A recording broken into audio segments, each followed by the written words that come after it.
Bismillahirrahmanirrahim. Assalamualaikum warahmatullahi wabarakatuh. Perkenalkan, kami dari kelompok 2 mata kuliah Manajemen Sumber Daya Manusia.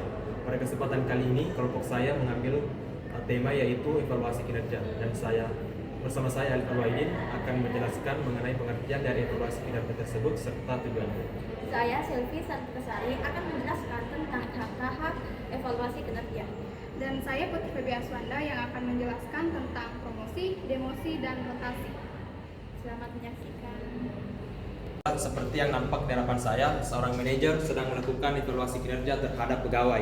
Evaluasi kinerja itu sendiri ialah proses sistematis untuk menilai sejauh mana pegawai telah mencapai target kerja, memenuhi standar, serta menunjukkan perilaku dan kompetensi yang diharapkan dalam organisasi. Proses ini bertujuan untuk meningkatkan produktivitas, mengetahui kelemahan dan kekuatan, serta meningkatkan profesional kerja pegawai. Dan untuk tujuannya yaitu pertama, meningkatkan produktivitas. Meningkatkan produktivitas ini berarti salah satu tujuan utama dari seorang manajer untuk mengembangkan karir serta melakukan semacam promosi jabatan terhadap pegawai atau karyawan tersebut. Dan yang kedua yaitu penentuan kebijakan SDM sebagai dasar promosi, rotasi, serta demosi untuk pemberian penghargaan. Dan yang ketiga yaitu motivasi pegawai dengan cara memberikan reward atau penghargaan terhadap pegawai yang mendapatkan prestasi. Dan yang terakhir yaitu tentunya untuk peningkatan organisasi, peningkatan efisiensi dan efektivitas organisasi melalui optimalisasi sumber daya manusia. Yang pertama, perencanaan evaluasi. Perencanaan evaluasi adalah proses awal evaluasi kinerja yang bertujuan untuk menyusun strategi dan langkah-langkah yang akan dilakukan selama evaluasi. Tahap ini memastikan bahwa evaluasi berjalan terarah, efektif, dan sesuai dengan tujuan organisasi. Adapun yang kedua yaitu pelaksanaan evaluasi kinerja. Pelaksanaan evaluasi kinerja yaitu tahap-tahap di mana rencana evaluasi kerja yang telah disusun sebelumnya diterapkan secara langsung. Pada tahap ini, berbagai aktivitas yang dirancang untuk mengumpulkan data dan informasi tentang kinerja individu atau tim dilakukan sesuai dengan metode yang telah ditentukan. Adapun langkah-langkah utama dalam pelaksanaan evaluasi kinerja yaitu yang pertama ada pengumpulan data, yang kedua ada pemantauan aktivitas, yang ketiga ada penilaian kinerja, dan yang terakhir ada pencatatan temuan.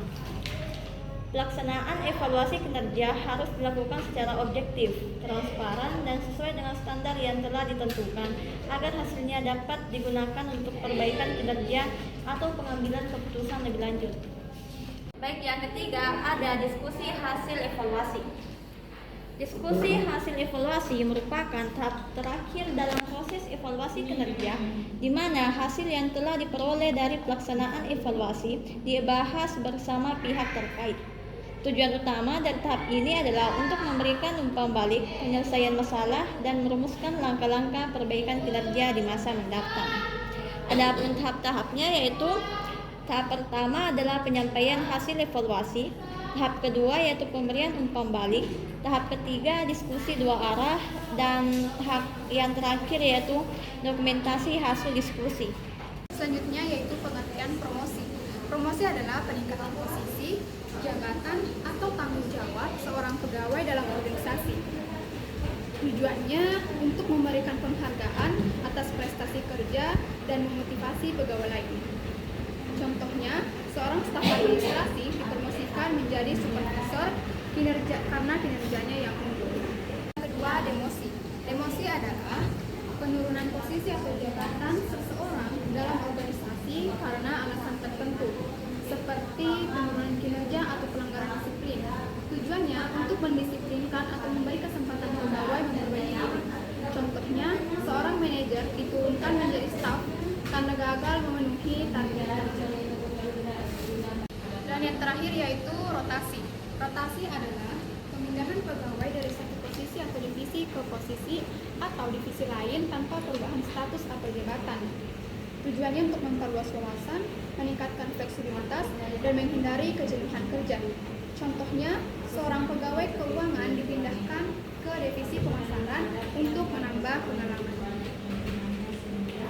Itulah tadi video ilustrasi diskusi dari kelompok kami mengenai evaluasi kinerja. Semoga bermanfaat bagi adik-adik semua. Terima kasih dan sampai jumpa.